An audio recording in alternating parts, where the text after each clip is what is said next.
All right, it's great to see everybody. Excited for a new edition of our quarterly markets update webinar. Excited to be here today. It's been a very dynamic quarter, particularly the end of the quarter. So excited to share a little bit more about what our investment outcomes have been here at Zenith and just what are our thoughts on the economy and markets moving forward. This meeting, I'm joined here by two of my teammates, Chelsea and Marcus, and we look forward to diving into the agenda at hand.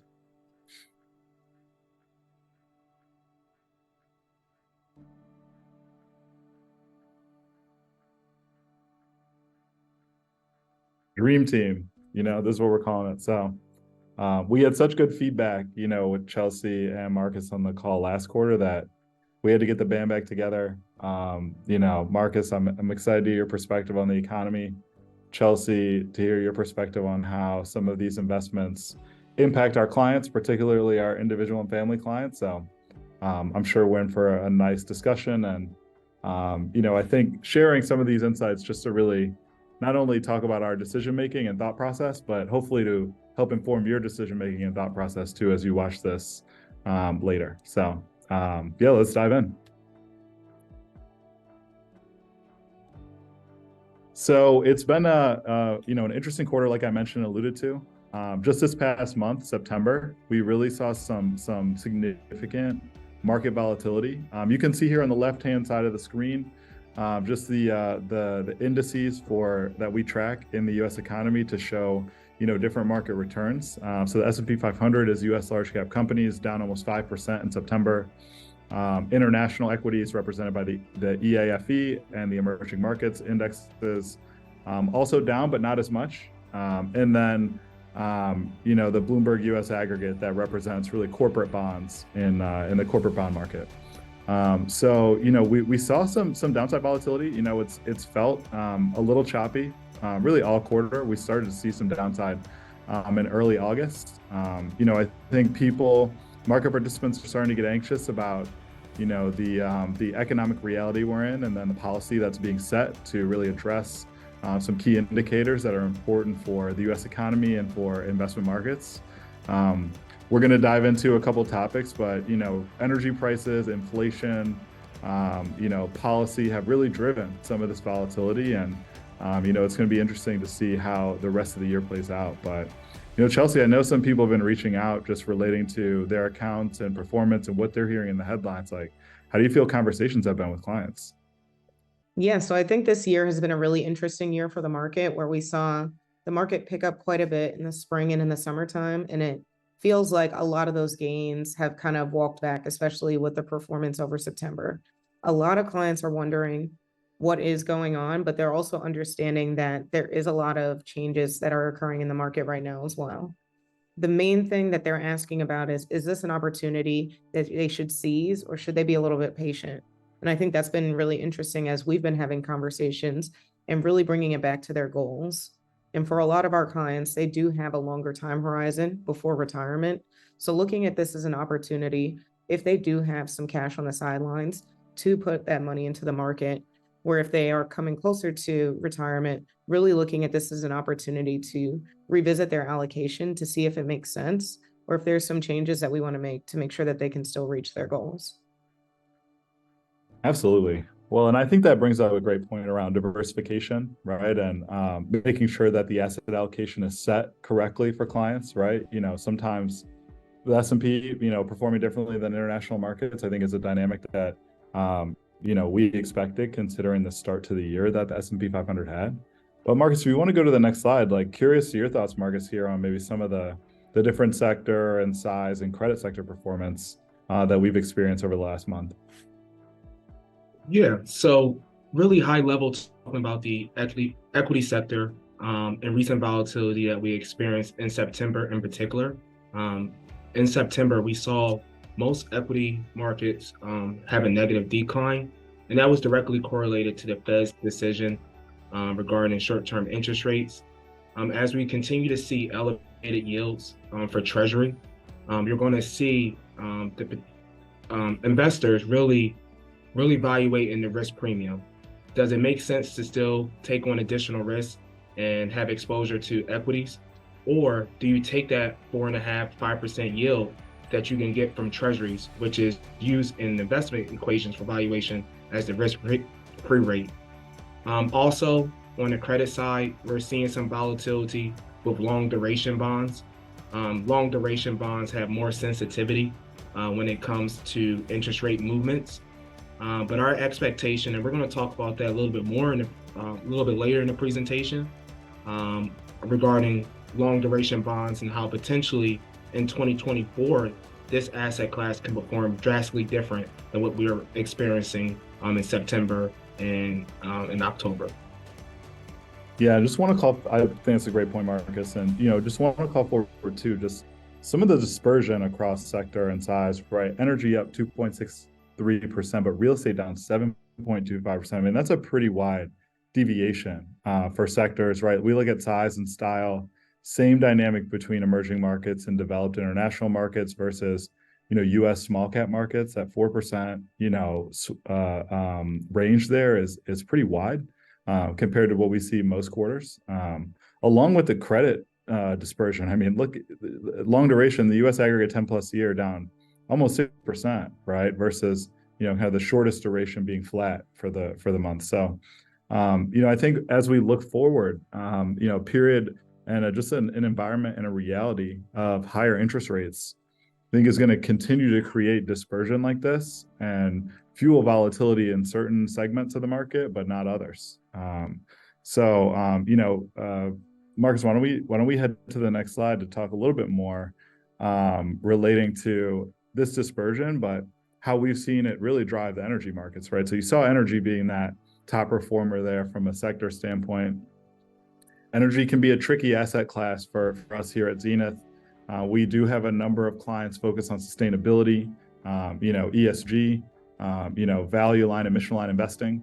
Oil and gas exploration doesn't really tend to hit many people's indicators relating to something that aligns with their values.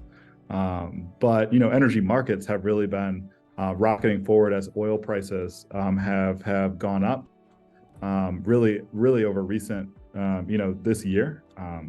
We've seen prices continue to rise just due to production cuts, right? And geopolitical activity really pushing oil prices higher. I don't want to speculate too much on this, but, we are coming into an election year. Geopolitical conflict, high energy prices, I think are things that, could be part of like this political cycle. It's really been a big tailwind behind energy markets. And as we look at this outcome, right, we think about, right, the, policymakers trying to curb inflation, right? Consumers wanting to curb inflation. I don't want to pay $4 at the gas tank. I don't want goods and services to continue to go up in price because I've got a monthly budget. So oil prices are really throwing a wrench in that long-term inflation outcome and expectation. And, I don't know how you all feel about this energy surge, but, for those of us that were optimistic that we'd see an accommodative fence sometime soon related to policy, this could really put a wrench in that. And Chelsea, I'm interested to hear your insight from our financial planning clients. Have we seen an increase in transportation costs or energy costs for those? It's been interesting. I think a lot of clients are being really thoughtful about how they're utilizing their energy costs. So especially when energy picked up in California, when we spoke to our clients out there, they really had to be thoughtful about how many times they were going to fill up and what they were using their car for. And then it was also impacting how they were thinking about their overall compensation, right? If they have to drive to work very often, that can really eat into a lot of the money that they're bringing home and what they'll need. So people are being very thoughtful about how much they're using their car and how they're utilizing it, and then how it'll fit into their overall budget. That's a great point. And I think inflation, just energy prices, right? We saw that have an impact on earnings in the past, but yeah, Marcus, what are you thinking about earnings looking forward and how this impacts equity markets? Yeah, so we're really following the trend for earnings. And that is one of the elements that we focus on, is looking at market trends to make decisions for our clients' portfolios. And looking at the S&P 500 earnings, has been a huge focus for us. In particular, as we're aware, the S&P 500 has performed well. That's U.S. large cap equities this year, mainly due to the expectations of artificial intelligence. But going forward, going into 2024, our expectation is that the Fed is going to become more accommodative, so potentially lowering interest rates.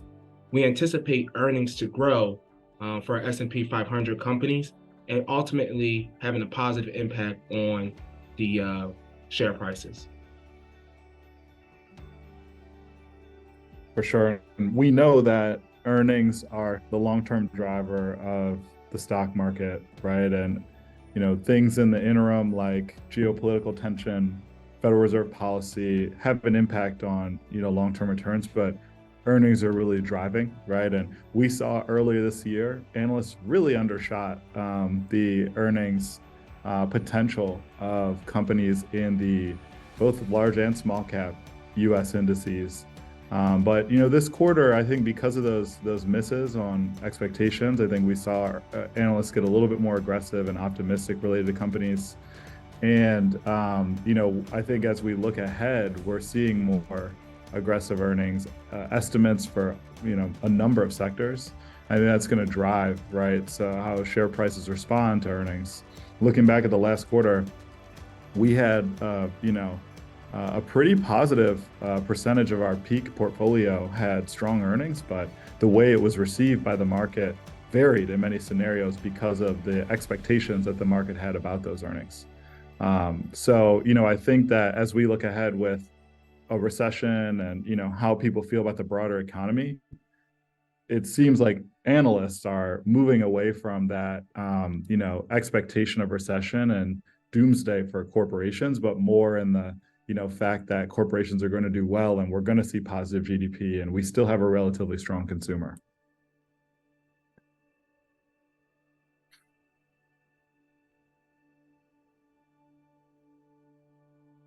Speaking of that consumer, I think this is a really interesting, dynamic playing out in the real estate market. Going back to that first slide, we all saw that dispersion between energy as a sector and real estate down 7.25%. Rising mortgage rates have really slowed this sector down. But not only on the home buying front, right? We're seeing extremely limited inventory. So high interest rates don't just affect mortgage, home buyers with mortgages, but also construction, right? And construction financing. So we've seen a very limited inventory of homes, and it's created an environment where we're seeing expensive financing on the mortgage front, right? I think 30 years pushing like 7% right now. And then we've also got, expensive prices because there's not a lot of inventory. So, Chelsea, what does this play out? I know a lot of our clients have, goals to purchase a home or refinance homes. Like, how is that playing out in people's plans? Yeah, so when we talk about real estate and home buying, really the common term that I'll hear very often is people feel stuck, right? So homes are very expensive. And then to your point, the inventory is not there, but also interest rates are at about 7.57. So they're even almost touching 8%, which is really high. So even if somebody currently is in a home or they bought it a few years back at that 3%, it's really hard for them to even consider leaving because they locked in such a great interest rate and they know that the next home that they get is actually going to have to be, the value will be much less and the monthly will be much higher. So a lot of people are thinking about, what can I do in my current home and how can I make this the home that I want? We've actually seen a lot of clients looking at opportunities just to renovate and make updates to their home. One client is even thinking about having like a second space or a pool house building at that part of their home, simply because the cost to do that is actually better than trying to buy a whole new home since interest rates are so high. So people are getting creative, but honestly, they do feel a little bit stuck because they do want that next home for that next chapter. It just doesn't make a lot of financial sense right now.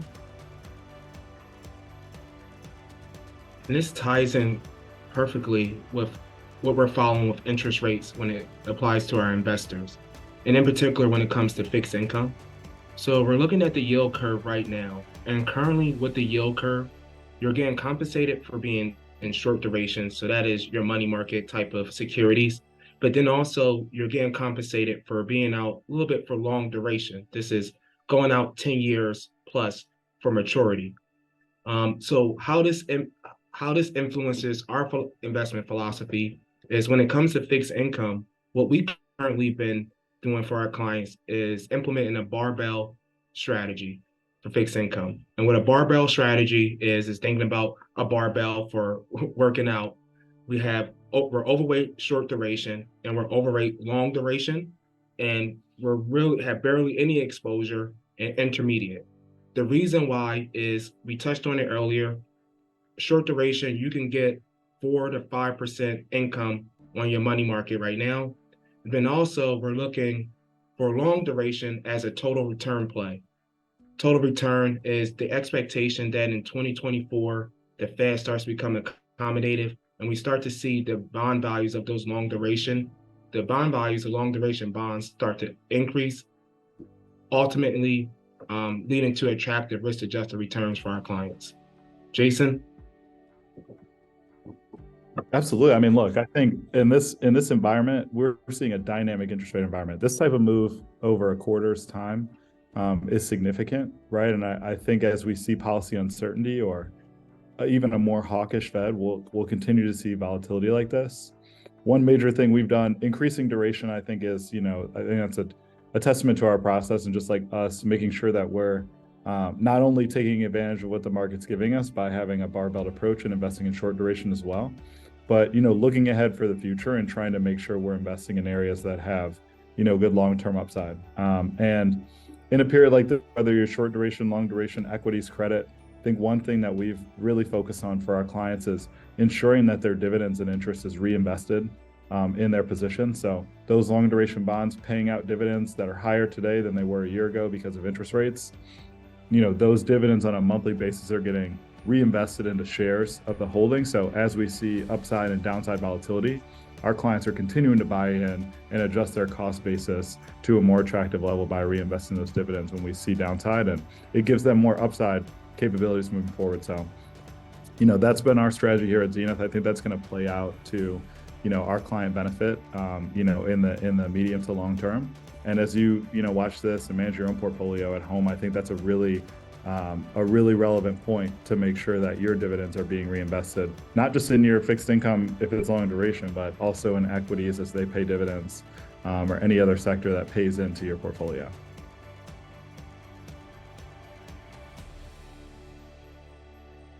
So looking at this slide, it looks a little funky with, a lot of dots, right? Lines. I think, we really are looking at the dot plot from our policymaker, the U.S. Federal Reserve, and where they expect, the dots represent where they expect rates to be. And, I think the theme here on this slide is, looking ahead in the summary of economic projections, like the Fed is talking about keeping rates to close to where they are today. I think where we've seen a lot of volatility created from Federal Reserve policy was in the 18 months prior. We really saw the Fed raising interest rates at a pretty rapid pace. It's hard to get acclimated with, locking in financing for a mortgage or other things related to extending and accessing credit when interest rates are so dynamic. I think this dot plot is showing that the Federal Reserve appears committed to holding rates around where the area they are today, which in effect, even holding rates steady is a hawkish measure from the Federal Reserve to continue to slow the U.S. economy and continue to slow down inflation and prevent unemployment from getting out of control too much. So I think adjusting to the new rate environment is important. Chelsea hit on it a little bit with, being creative related to mortgages, right, and home buying. Right now we have a little less dynamic of an environment and maybe a little easier to plan and be creative. I think that's a hallmark in our process, not only on the planning side with helping clients accomplish their goals around home buying and other things, but also in our investment management processes, thinking creatively about ways to take advantage of, the current market environment while also providing that efficient kind of global markets exposure for our portfolios. Chelsea, any thoughts on just like rate stabilization and how that does impact planning? Yeah, so that's something that a lot of us have been keeping an eye on because the interest rate environment, of course, impacts loans, car loans, mortgages, credit cards, but also on the other side, it really does impact, like you were talking about, their shorter duration bonds, but also more specifically, your high yield savings and CDs that you have the potential to have access to. So it's important to make sure that you're still able to capitalize on that. And as the Fed makes decisions to see if they do have potentially another interest rate hike available, you want to make sure that you're able to participate in that as well. So making sure you have a clear idea of where you're keeping your emergency savings and overall the cash and the liquidity that you do need is really important. But then if you do have a bit more cash, this is where we can really help to do that cost benefit analysis to see, you know, is that money that we want to put into the market to invest for your future goals, or do we want to utilize CDs or more shorter duration opportunities to make sure you have that cash available when you need it as well? Well said. No, this chart and this dot plot consistency makes me excited about what we can earn, you know, in money market and short duration, particularly for those that are looking for higher yield savings, but also for those institutions that want to make sure their cash is working hard for them.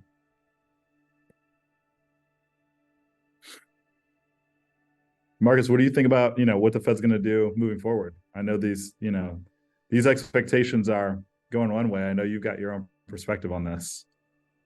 Well, I mean, I think it goes back to a quote from Chelsea earlier this year, where we were talking about inflation, how it goes up like a rocket ship and comes down like a parachute. Its rates are going to be sustained higher for longer. Don't anticipate additional hikes. Recent inflation data did come out. The CPI did tick up over the last 2 months, mainly due to energy, which is a volatile segment to follow.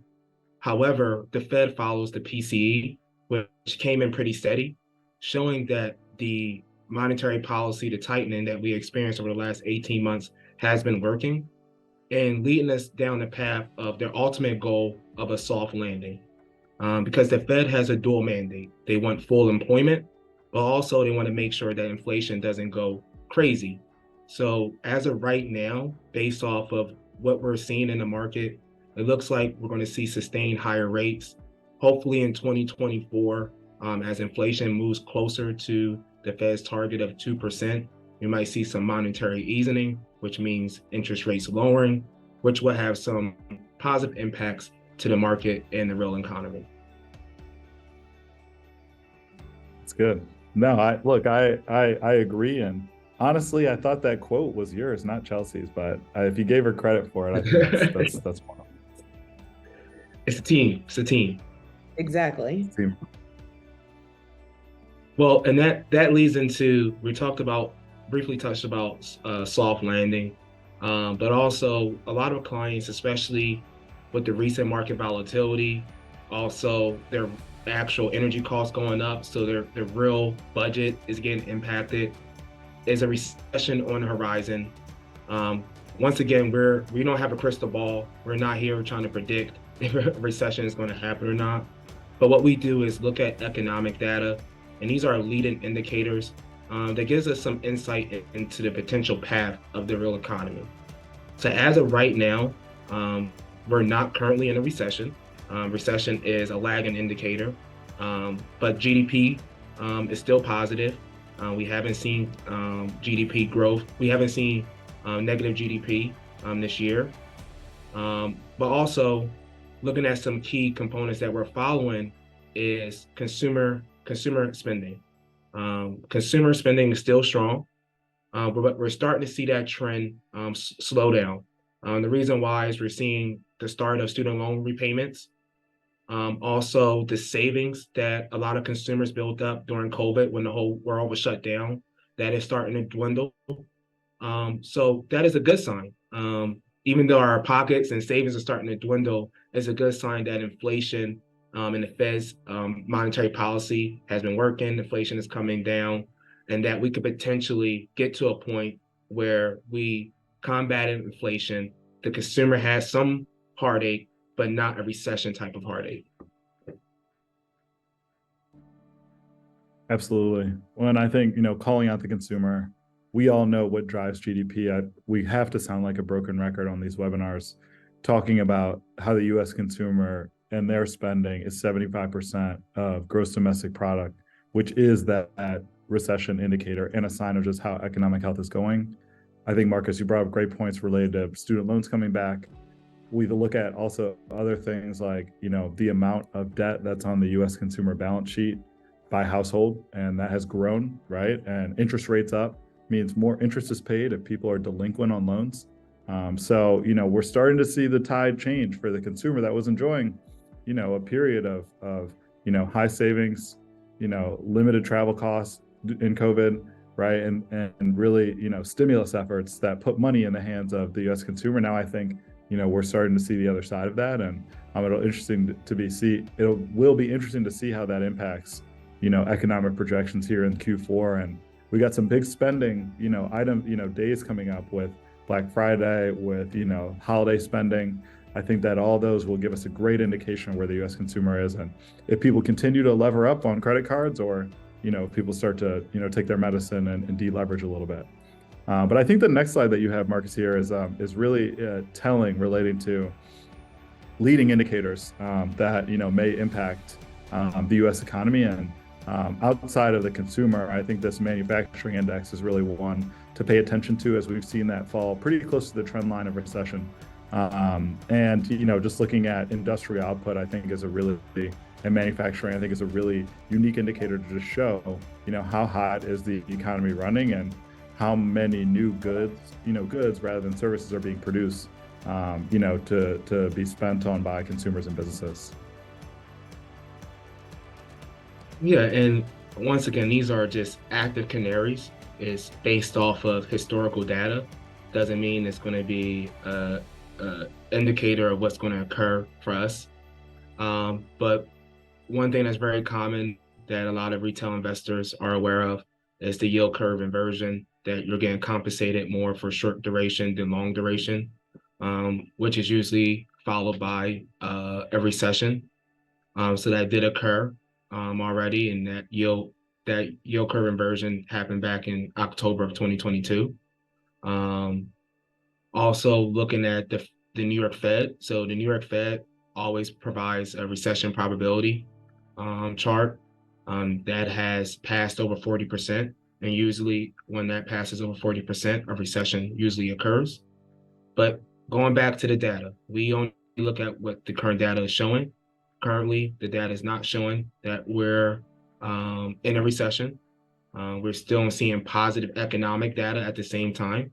So it is mixed data, and that's why the Fed is going back and forth on raising interest rates and then pausing, because really letting the economic data really paint the true story. And sometimes it takes time for a lot of these monetary policies to really move through the economy.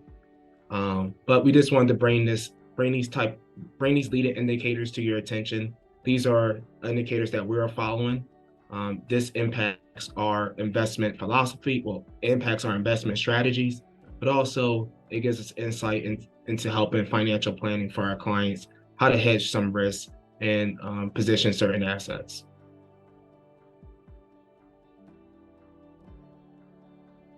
Absolutely. Well, those were, mostly all of our thoughts. Happy to answer questions and provide more context and color. If you have additional questions, you know where to find us. We've got Marcus's email here on screen. But I really appreciate you all taking your time out of your schedule to join today. And for those who watch, in the future, hope this was helpful as you think about how we're working here at Zenith, how you can view the economy and what's to come, and also how you can potentially manage your own money. So thanks so much, and we look forward to next time.